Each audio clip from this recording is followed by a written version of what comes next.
Good afternoon, everybody. Now officially afternoon, and welcome to this session. It's nice to see people joining in. And we're going to have about an hour's meeting, or up to an hour we got available. And just to let everybody know that's here that the session is being recorded.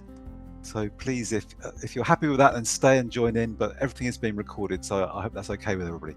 Okay, so welcome to this session, part of Dev Employability Week. I'm Rob Grant, one of the lecturers in Dev, and I'm hosting this session, and it gives me great pleasure to introduce our guest for today, the speaker, who's Laura Clarke. And Laura's a graduate. It feels recent, but in 2016, Laura graduated from UEA, the degree in global development, international development, as it was, with economics. And she's going to tell you what she's done herself. She's done a lot of very interesting work, and she's going to talk to us for a little while about what she did here and how that's taken on her journey into her next steps. And then hopefully she'll be open to questions after that, and we can have a discussion. But thanks very much for joining us, Laura, and I'll hand over to you. Welcome. Thank you so much, Rob. It does feel like it was yesterday, and then you blink and 10 years have gone, so here we go. So how I thought I would do this is first, I might take you through a bit of my career path, and then I thought I would tell you a few lessons that I probably would have liked to hear when I was in your seats. So yeah, bear with me. I will be talking quite a bit, so please put any questions in the chat or raise your hand, or however it works on Zoom. I'm happy to take any questions. So a bit about me. I grew up in France with a British dad and a French mum, and came to university in the UK. I loved every minute of being at UEA, and I always wanted to have a positive impact on society and on those around me. So when I heard about what was called international development and economics back in the day, I knew it was the right course for me. I really liked living in Norwich, and it felt so. I grew up in Paris, so coming to Norwich felt like a safe space to be a student, really.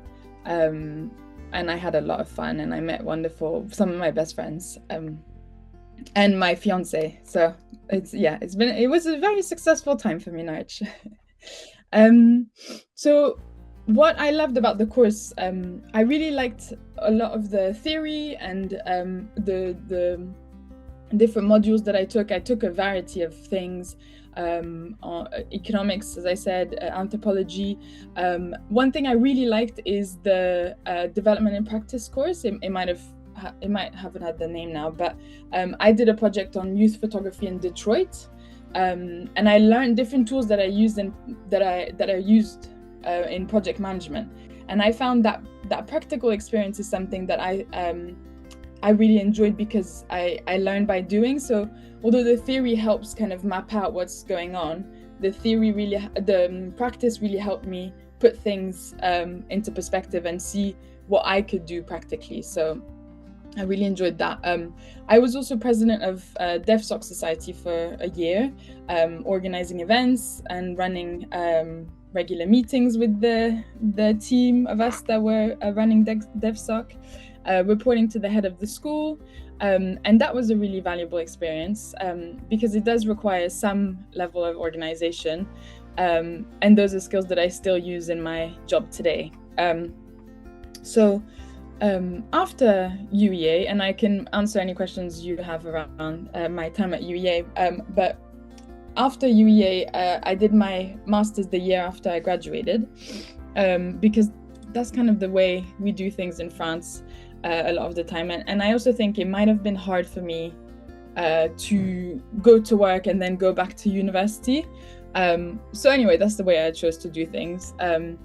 I did a master's in international development and humanitarian emergencies, and I was the only one out of a class of 120 to have gone straight for my undergrad. So it shows it's not really the done thing for everyone, but people find what works for them. So there I wrote my dissertation about the narrative around refugees, the narrative in the 2015 elections in France around the refugees and asylum seekers, and how that impacted their image across the country. And because I was really interested and concerned about the asylum seeker and refugee situation in Europe, I went to volunteer in Greece when I finished my master's on the island of Leros. So I worked in an NGO there called the Eco Hub, and we provided English, IT, and other lessons to asylum seekers who were waiting for their situations to be processed and their paperwork to be processed. People were stuck on the island for over 2 years, so our lessons really provided some distraction, but also some structure in their days, and a way to build a bit of a community. So it was a real, I really enjoyed that work. But I was volunteering, so funds ran out, and I applied to a job with the Flying Seagull project back in London. It's a very small organization that works with children in difficult situations, and I'd worked with them in Greece when they came to play with the children in the refugee camp, and I saw firsthand how amazing their work was and how valuable it was for children to have space to be children and not worry about anything. I think it's an organization that does wonderful work, and I did get the job. And it was at the time, I think it's grown now, but it was a tiny organization of 4. So I did a lot of different things, from moving things in warehouses. But I guess my main task was to write funding applications. And whilst I was working there, I also volunteered at Shelterbox UK, designing their funding brochure. I have to say I was really lucky that I could live with my parents in London, because nothing was done remotely and I had to be in the office. I do realize that it's lucky to have someone that can host you for free in London, because London's a very expensive place. And for me, I was happy to be based in the UK. I have to say most of my friends from my master's and actually from my undergrad are based all over the world. But for me, what was important to me at the time was to be close to my family and friends. And although work experience was obviously very important, I knew I would be happier closer to them than working in the field somewhere else. So after a year of volunteering and working at the Flying Seagull project, a friend of mine from my master's had a job opening in her team for an NGO called Red R UK. And that's an organization that provides training programs for big NGOs. So Oxfam would call and ask us to provide security training for all their staff in Iraq, for example. And again, it was a small organization, so I did everything from kind of the initial chat with these different organizations to invoicing, working with the trainers on the curriculum, booking the travels for them. It was a lot of administrative work, but it felt like I was close to the action and I really loved my colleagues. So it was a really fun time.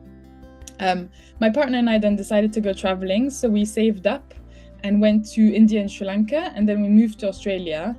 We got stuck there because of COVID. That was a bit of a was something we hadn't predicted, but it was a good place to get stuck.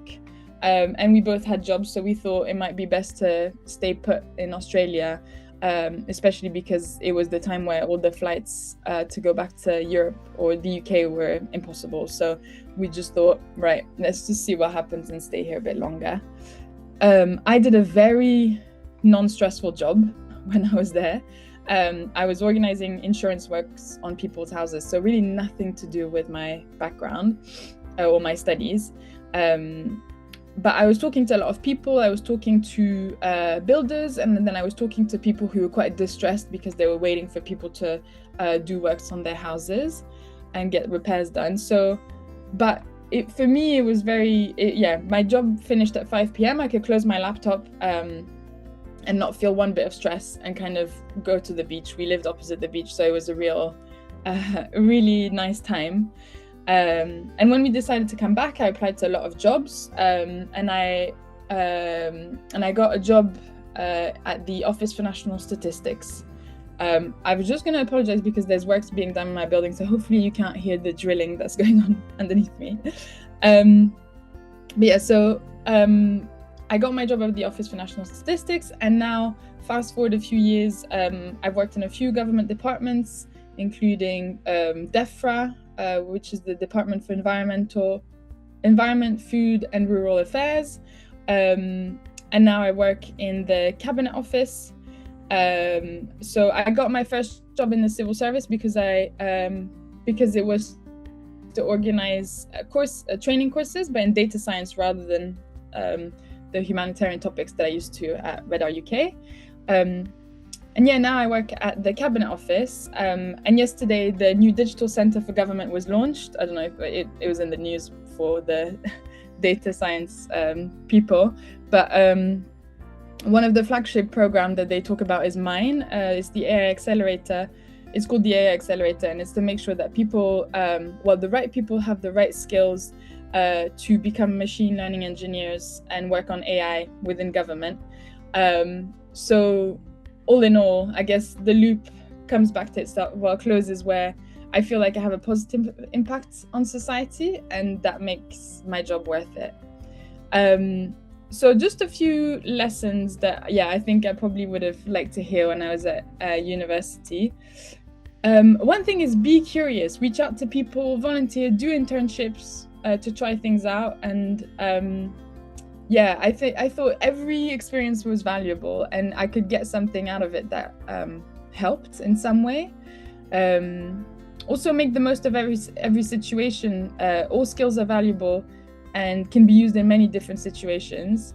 And the work that you might not think is related to your future can give you skills that you can use in all future jobs. So, for example, I've got a colleague at the moment who used to work in a betting shop on a high street, and she learned to diffuse quite difficult situations with people. And she's now a HR representative. She's incredibly emotionally intelligent, and she can really diffuse difficult situations, and you can see that. So I bet she didn't think that her summer job would kind of help her get this job. Just don't worry too much, I guess is what I'm trying to say, because every skill in every job will be helpful. But also be led by interest and trust yourself. When I left Australia, I was applying to a lot of jobs, as I said, and I actually initially got a job at London University in the fundraising department.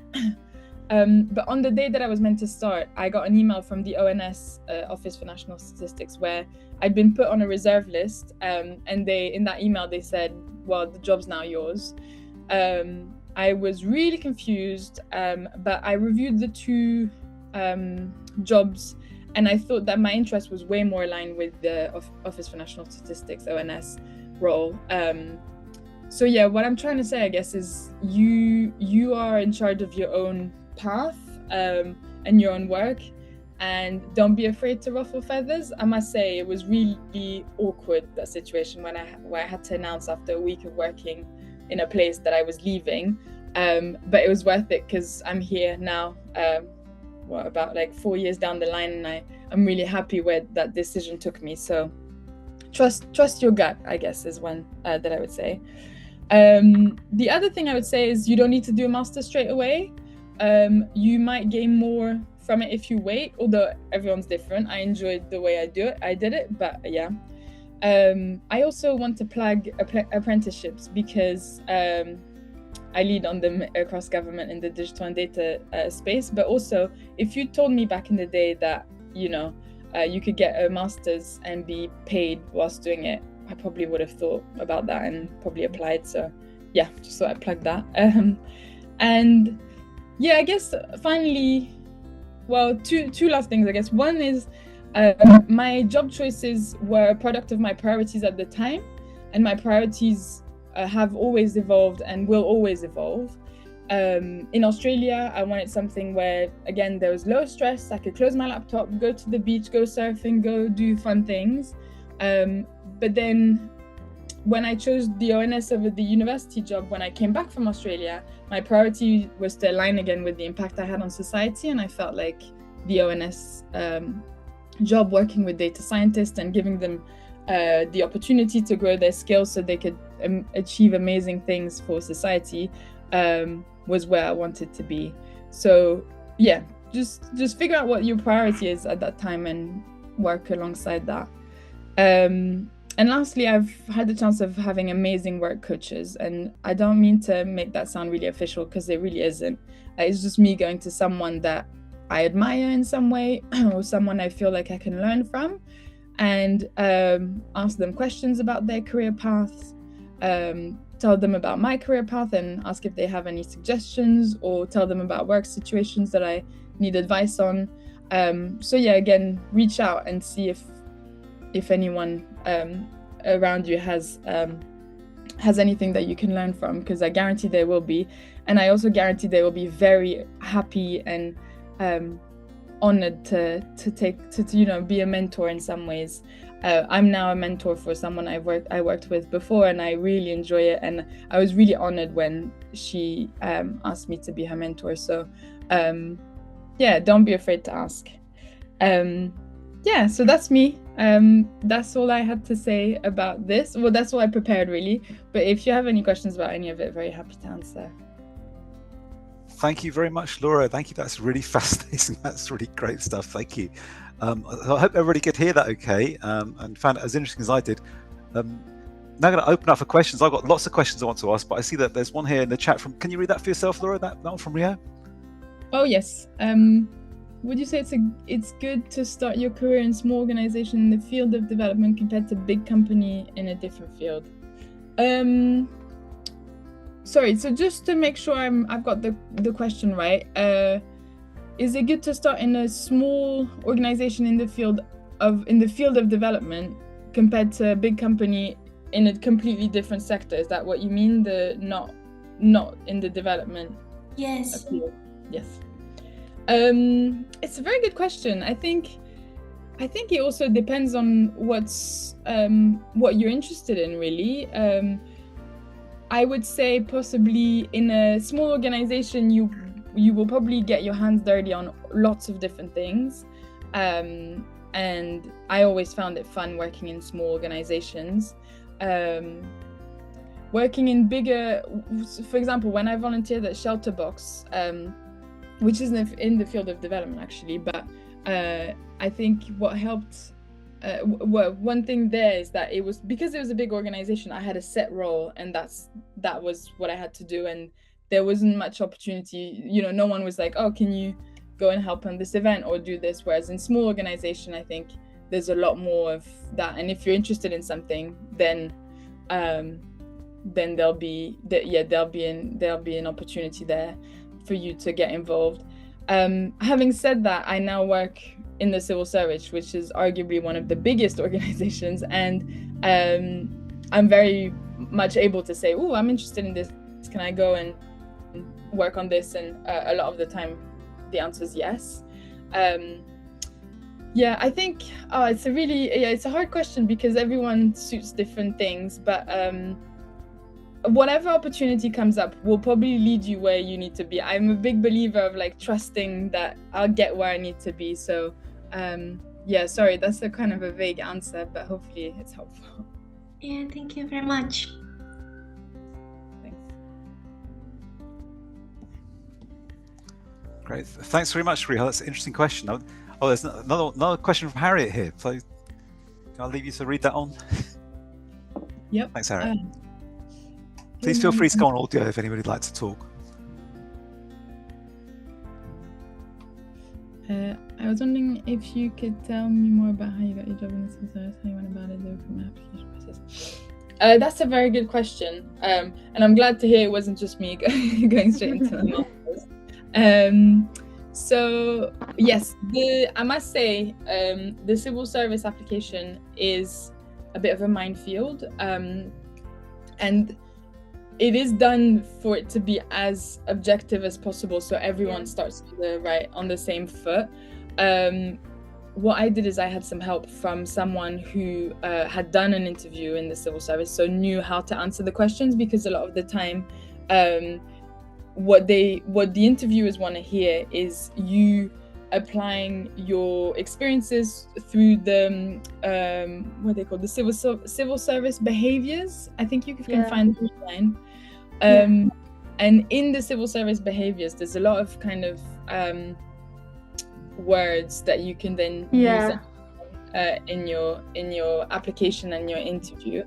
I'm always happy to review applications. I've seen a lot and done a lot at this point, so very happy to help out. If you want to send me an email, I can provide my email address as well. I really appreciate that, thank you. I think, like you say, it's quite a minefield, and my experience so far, like talking to people about it and like doing the fast stream and stuff, is it's quite normative. It seems that they've got, like you say, they've got the list of words that they're looking for, and you kind of have to match that. It's almost like there's a right and a wrong answer. So it's a bit frustrating. Yeah. Yeah. The fast stream is also one of the most, the competitive programs. Although I think you can actually apply if you are a civil servant and then go on to it. So that's another way to go to get a place on the fast stream. Yeah, I haven't done the fast stream application, to be honest, so I don't really know about that one exactly what it looks like. But yeah, it is a bit of a different sort of interview. You can't just do your normal interview prep, I guess, for the civil service. But I will say, once you're in the civil service, it's very easy to move around. Yeah. Probably not, I don't know, the most appealing thing to say, but I've had 3 jobs in 2024. I changed job 3 times and went up in grade, and that was, it was really helpful, because then I could see the perspective of different government departments, and now I work centrally for all government departments, and have that experience. That's really helpful. Can I Thank just you.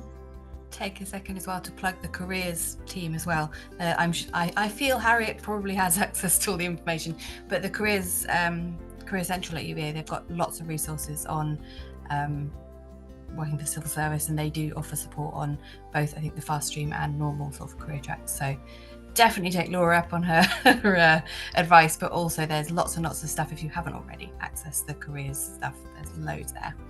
Sophie, my colleague in careers, wouldn't forgive me if I didn't flag that too. Do you think it's worth doing a master's, or is it much harder finding jobs in the development sector with just an undergrad degree in dev? That's a very good question. I thought it depends where, to be honest. The UK or other countries.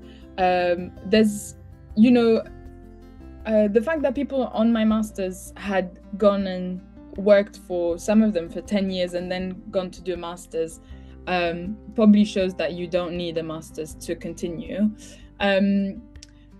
But the other thing I will say is that I had friends from UEA who did their masters at UEA and had a great experience because it was a small group. And I think one of my friends had like 13 people in his class, and he really enjoyed it because he was able to have more in-depth conversations and things like that. Whereas, as I said, we were 120 in my class, and it felt like I was a drop in the ocean, if that makes sense. So I guess it really depends what works best for you, but both are possible. And yeah, I do think one thing I will say is that but this might just have been me and the time I graduated, you never know, but I did have to do a bit of volunteering and things like that to find a job, to have that experience to put on my CV, talk about it in interviews, if that makes sense. So if you can do it whilst you're at uni, then that's great, because it means that you don't have to, spend time not earning money after uni. But yeah, there's loads of stuff going on in Norwich. I had a friend who used to work with a homeless charity, and that was really positive. So there's loads of stuff around you. So I would say probably have a look at that as well, because that provides you with great experience. Great, thanks, Laura. I hope that's answered Amber's question. So please feel free, anybody, if you want to type a question, put the question in the chat, or you can just come on the microphone and talk. Because my voice is going funny. I hope an alarm is now going off downstairs, so I hope you can. Only a tiny bit. So we expect Norwich is such a quiet place. We expect to have this hum of activity from London. I was going to ask about whether or not you found that period you spent between leaving and then getting your first job, whether that was sort of time that was really useful to you, as hopefully it was enjoyable in itself, but you found that as quite a useful way in to get some volunteering experience? Yeah, definitely. I think the volunteering experience was I think needed to kind of get that experience that I didn't have for my first job in the development sector. I did enjoy it a lot. I think it was a bit stressful at the time because I wasn't earning money, and so I was a bit, panicking about that. But that's also how I chose to do things. I saved up money before to be able to go volunteering in Greece, and that work in Greece was actually, the highest highs and the lowest lows, but I just remember the highest highs. So yeah. Go back to your time at UEA, because you said you did a dissertation at your master's course that was quite useful or formative. Do you remember if you did anything like a dissertation when you did the undergraduate? And if so, was that at all relevant or significant or helpful in your career? Or definitely. So my dissertation for my undergrad was around the education system in New York, randomly enough, and that was I think it's just learning about that research, learning about how to structure a paper, which I write loads of papers now to get approval on things, and although ChatGPT is helpful, I think being able to know where my sources are from, and that diligence that you can't rush research either, really helped. So yeah, and I think just with essays, you write them, it takes you a couple of weeks or whatever. A dissertation, it takes you a long time, and I think that's more a realistic representation of work as well, because things don't change every 2 weeks in work. I work on things for a long time, so maybe it helps with that as well, if knowing things aren't immediate, basically. Okay, thanks. Well, I've got lots of questions to ask everybody, so I'm going to carry on. If anybody else has got some questions, please put them in the chat or come in. But meanwhile, I'm going to carry on, because you led really well into the next thing I wanted to ask, actually, which is at university we have this jargon about subject-specific and transferable skills. Yeah. So subject-specific might be like macro theory and the idea of that maybe in gendered expectations of behavior, that kind of theory stuff. And then transferable stuff is exactly this. It's constructing a complex argument and a written thing, which is exactly what you said, or maybe working with data. So were there any subject-specific skills that you found were useful, or was it mostly the transferable skills that are useful? I think that's a really interesting question. And there's probably a lot of stuff that I remember, but it's more because I was really interested in it, and I don't know about work, if I use it in work all the time, but it just gives you that knowledge of things, like all the theories in economics that you might think are a bit kind of theoretical, and then you see what's going on in the world and you can kind of apply it. And so I thought that was really helpful. I also thought, actually, the anthropology course I really enjoyed, and in that what I learned is that I can't remember the name of the theories, but every individual has a different experience, right? So for me, if I'm looking at rolling out apprenticeship programs cross government, I need to look at everyone's different needs, and although I can't cater to everyone, if I take them into account and make them feel acknowledged and all of that, that helps with my program and making sure it's set in the right space. So I think it's really, I really enjoyed it because I really love learning, and I love knowing about things and how things work. So yeah, hopefully that answers your question. Absolutely. That's really interesting. So you find there are some kind of transferable skills that you learn that are useful, like this whole thing of structuring essays and structuring work and planning work over a long period, like in the dissertation. Can you remember, was there anything here that you studied that at the time you thought, oh, this is really interesting and useful, and then you really it's turned out to be pretty much, you don't really use it at all so much? And is there anything else? Is there anything you can remember? You were sitting there, think this is so boring and useless, and actually it turned out to be okay. That's quite. Were you surprised by anything either way? It's a good question. I can't remember anything that I thought. I don't know. Well, there's probably some, as you say, subject-specific issues that I don't remember and that are quite, that are just not really helpful, but I thought were really interesting. And then, the really boring stuff was probably the dissertation. I know, like, working by myself, I love working in teams. So working by myself in the library, it just felt like a long time, but it did teach me something in the end. So it's that, I guess that's probably, what I would say. Okay. And so last question on the kind of UEA kind of taught stuff. Is there anything that over the years you've thought of, I wish they taught us that? Or, why didn't they cover that or teach us that? That's a very good question.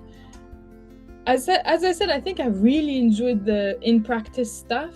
So if there was more of that, I think I would have really enjoyed it. But again, everyone's different and learns in different ways, I guess. But being able to work in a team, delegate. We all had to take a bit of the work and go away and then come back and put it together. That sort of thing I thought was really valuable. I really enjoyed doing that. So probably more of that. So I should pass that on to the team that does those sort of things. Actually, that's good, because it's quite a hard module to teach that kind of stuff. It's hard to find people to teach it because it's quite demanding, and you never know what the students are going to pursue on there when they're doing their projects. Yeah. That's true. So the next question is quite maybe the kind of question you've heard before about careers more. But in your opinion, how would you weigh up the importance of, for your career development so far, of what you know, your own skills and ability, versus who you know? Is it what you know or who you know? The networking side. That's a good question. I think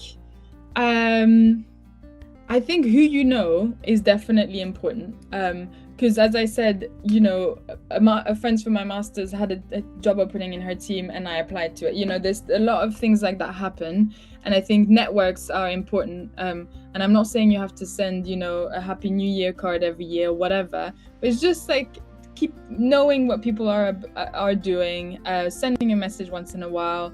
I think that's always been useful. Just because then, I can pick up the phone and say, we haven't talked in 2 years, but what do you think about this? Or can you help me with this program or whatever? And I think people are always happy to help, because then they know you're part of their network as well. So they take it as a compliment, I would say. But what you know is also really important, because at the end of the day, especially in the civil service, who you know isn't going to get you the job, because it has to be quite, objective, which is good, I think. So being able to sell yourself, which is something I still struggle with, is important, because that's what will get you the job, I guess. So being able to know what you know and be confident about that. Okay. I think there is a question in the chat. Good. Okay, let's please go to that. Yeah, something from Harry. Yeah, please answer Harry's question. Thanks, Harry.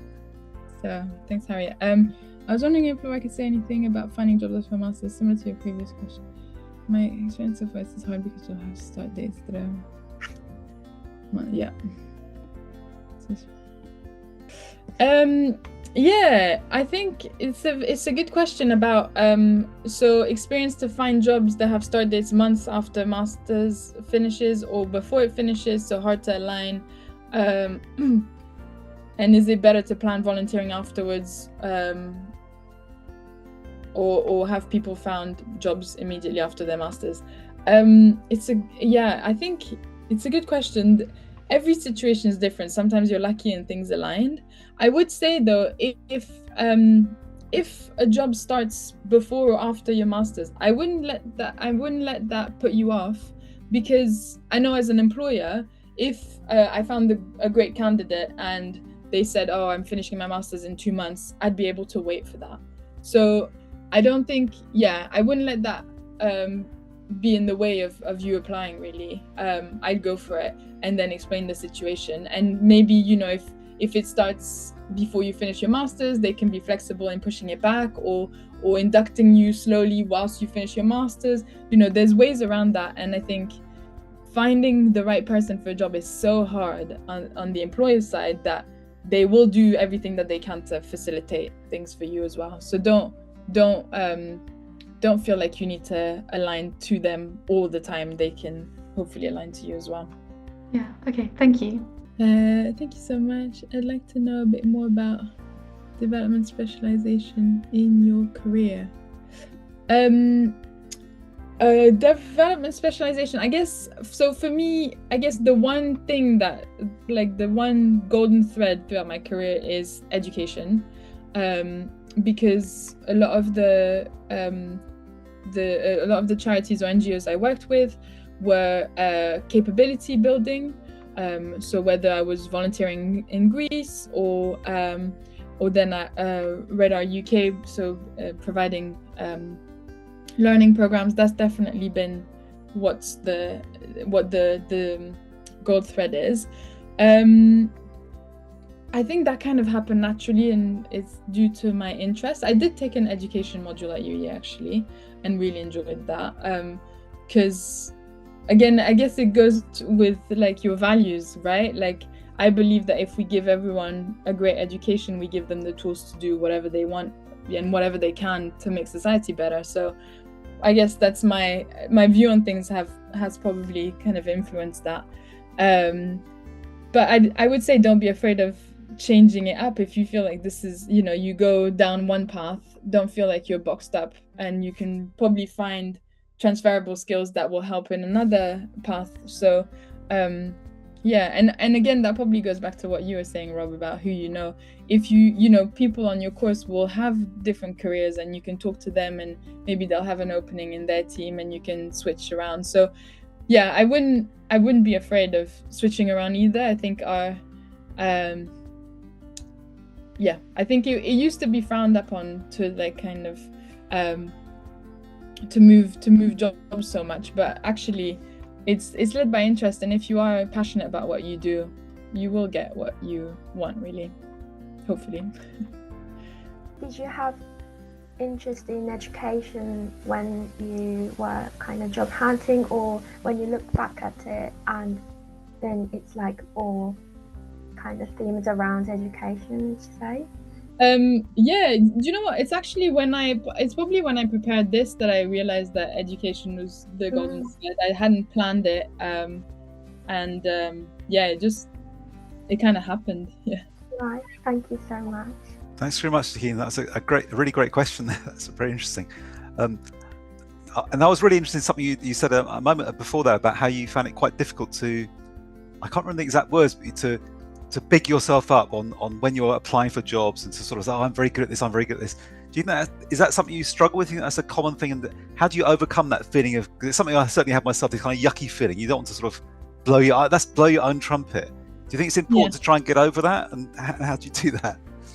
I think so. I think especially if you are uncomfortable about it, it's something that others do and no one's going to do for you, basically. So that's why I've learned to kind of, although it makes me feel so uncomfortable to sit in an interview and say, I'm great at this.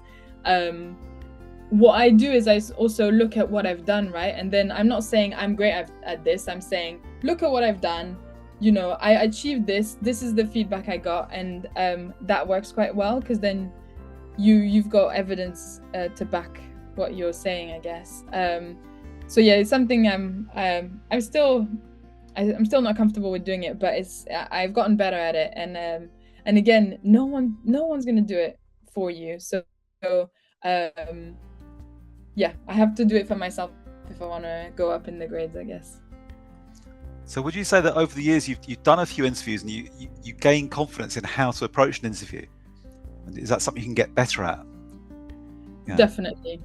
I also, and actually I guess it goes with Harriet's point before, I would apply to lots of jobs and don't wait for the perfect job to come up and then put all your bets on that one.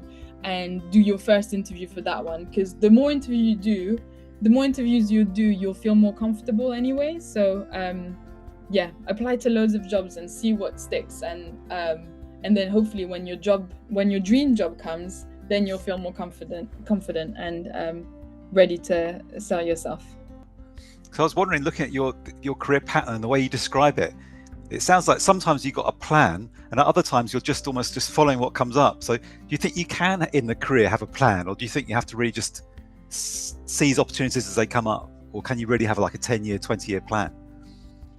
I think it's very useful, helpful and useful to have a 10-year and 20-year plan. But I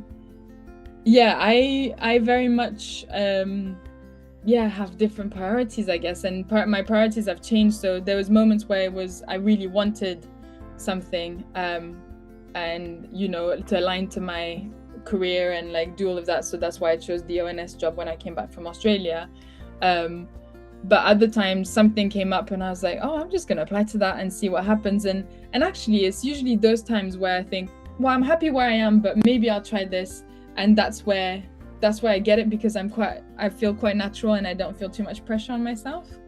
I also had a line manager who once told me that she always made sure to be slightly uncomfortable. And that's really stuck with me, because I'm someone who is very happy to stay in my comfort zone. But I also know that that's not how I grow, and at some point I'll get bored. So I've made sure to always feel slightly uncomfortable in the way that I push myself, and that's how I've learned. And so that's why I've applied to loads of jobs and kind of moved around, because I thought, right, how about this, or maybe I'll try this. And that's how I haven't really got a plan, but it's worked out okay so far. So that's interesting. And you also relate to that. It says something really interesting about that moment when you had a job and then you got the offer from the ONS just after you started a job, and you had that tough decision. Now those kind of tough decisions, I'm feeling like because my own daughter's had some of those recently. She's just in a final unit at university. She's deciding between these big things, and she finds it agonizing. And it's very hard as a parent to know how you can devise your daughter. So I wonder, how do you approach those big choices you have to make? Do you ask friends, or do you just let it brew for a while? I think I talk about it. I talk about it a lot, because I think deep down, and deep down I knew that the ONS was more aligned to what I wanted at that point. So I talk about it to a lot of people. My partner's always been of great advice. So to talk to people that know you, basically, I think that's helpful. And then definitely sleep on it. I used to knee jerk and take big decisions quickly, but actually I think sleeping on it really helps, and like being able to think about it and then what I do as well is I put myself in a situation and think, right, how does that feel? How do I feel about not having made the other decision? And go from there. It's really hard, isn't it? But I think the other thing to say is I don't remember the decisions that I probably had quite a lot of difficult decisions to make, whether to do my master's, all of this, and I don't regret any of the ones I made, because I was like, right, let's see what happens, and then things unravel in a way that works out. So not putting too much pressure either, I think is but it's so hard. I until the next decision, and I absolutely freak out, and Okay, well, please feel free, by the way, because I can just carry on. I find this so interesting. I've got lots of questions, but if you have some questions, please come on the Rio. If you have a question, please come on the mic, or anybody, if you want to put a question in the chat or come on the mic, you're very welcome. Do you have a question, Rio? Yes. Welcome. Thank you. When you're applying for the smaller organization or volunteering compared to like bigger organization, are there anything that you should be careful about, especially? I think especially for a smaller organization, the fact that you're passionate and willing to learn and kind of willing to get your hands dirty is something that will be really attractive to small organizations, because you know, especially when there's not many people in an organization, you have to wear multiple hats and do multiple things. And although the job description might say that you are writing funding applications, you will, you know, be asked if you can attend this event or empty a warehouse or do whatever. So showing in some ways willingness to kind of go outside of your job and push, I think is probably something that is really valuable for them. Funny, you talk about making the decisions and regret. My next question was going to be, do you have any regrets? So I think you've expressed that on this. Something, I mean, I know what you say. Do you ever have regrets? So you think, oh, I should have taken that path. I should have taken this path. No, I think I'm very happy where I am now. So I wouldn't. It's not always been easy, right? Like I don't know. There's been a lot of doubt and a lot of anxiety and a lot of everything. But I think I've learned and I've grown as a person. So yeah, no regrets so far. Sakina, do you have a question? Oh yes, please. Welcome. Thank you. Relating that to that point of like deciding which to choose and like making difficult decision, you talked about speaking to people, talking to people who knows you well. Is there any other like techniques or things that you do to make sure that you know what you want to do, or like which one suits you better?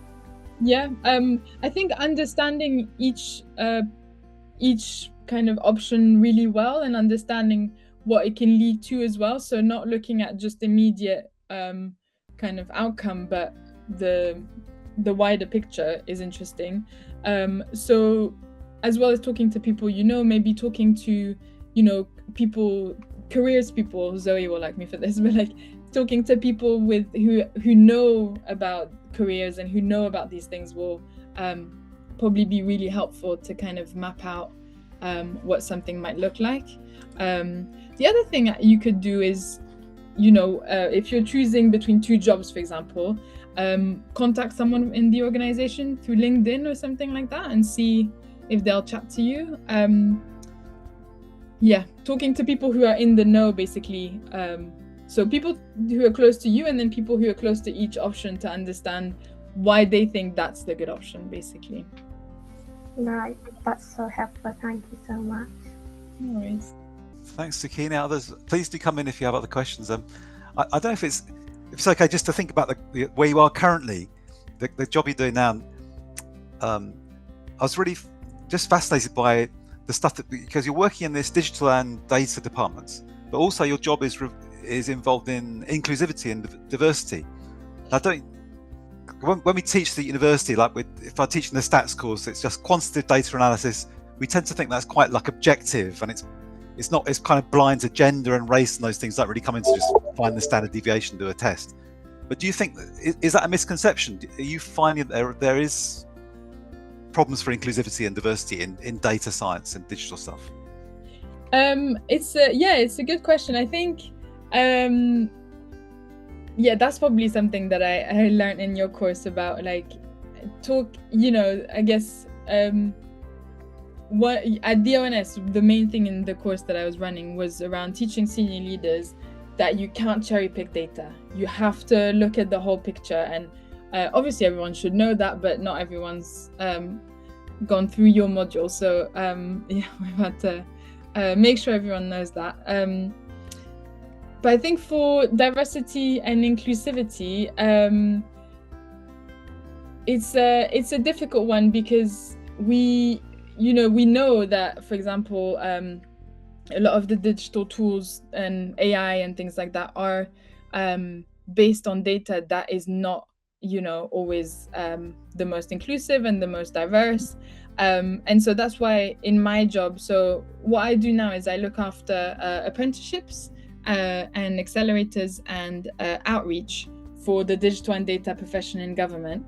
And a big part of my job is making sure that we've got as diverse as possible workforce in the digital and data jobs, because then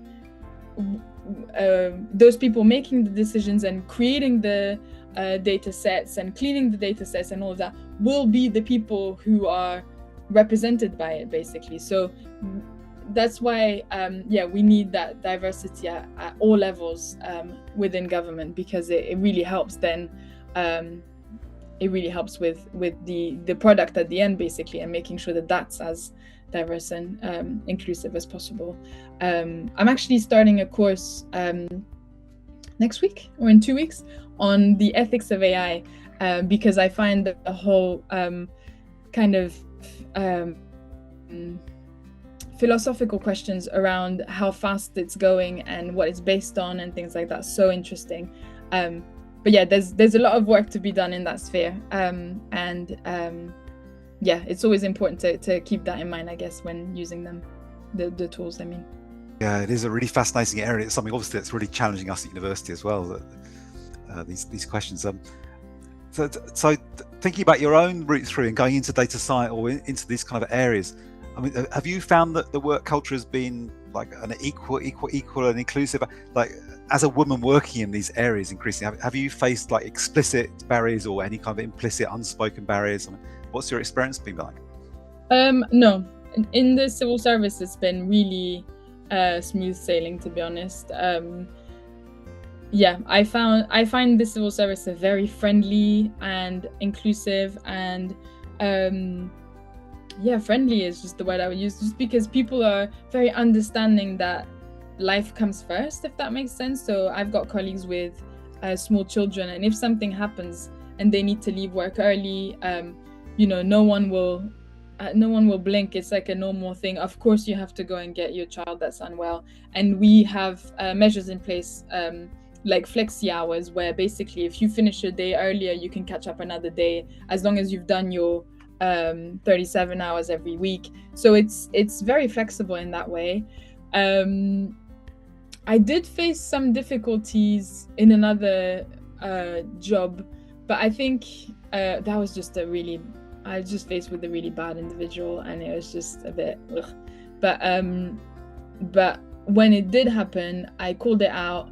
I talked to people around me, and I made sure that I was,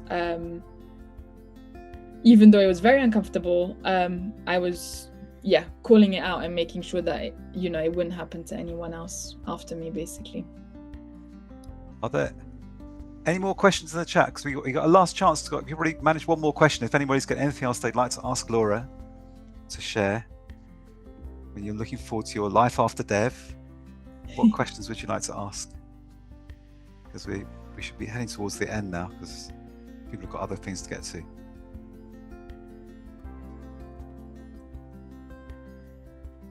Maybe when people are thinking, maybe you could, I know you're working in education. I mean, would you say that you're still learning stuff, and do you think it's important to become a good learner?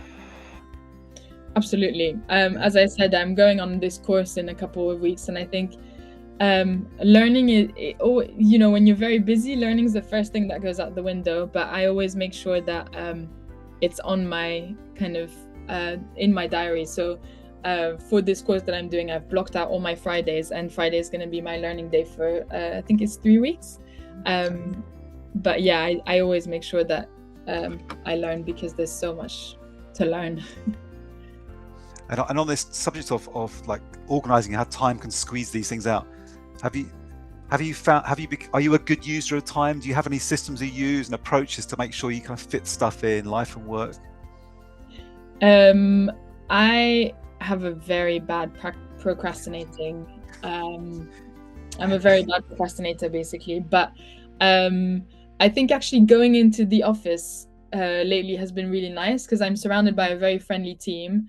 And so I go into the office, and I've got in my calendar, I've got time when I need to do something, I block my calendar. And so that's really helpful to kind of set me on what I need to do that day. And again, I guess being in the office is surrounded by people that I want to have a chat with. I have a chat, and then I'm really productive because I need to get this thing done before I need to do the other thing. So that's how I would do it, I guess. That's interesting with the working at home stuff. So thanks very much. And talking about time, we're running out of time now. So if there's just time to say a few words to Israt. Thanks for the question, Israt, and then we'll conclude in a couple of minutes. How do you apply as an international student in the government sector? Oh, that's a good question. I think as an international, well, you know, I grew up in France, so I guess, well, I do have a British dad, but I am international. And there's loads of people that come from everywhere working in government. So I don't think you need to do too much preparation on that front.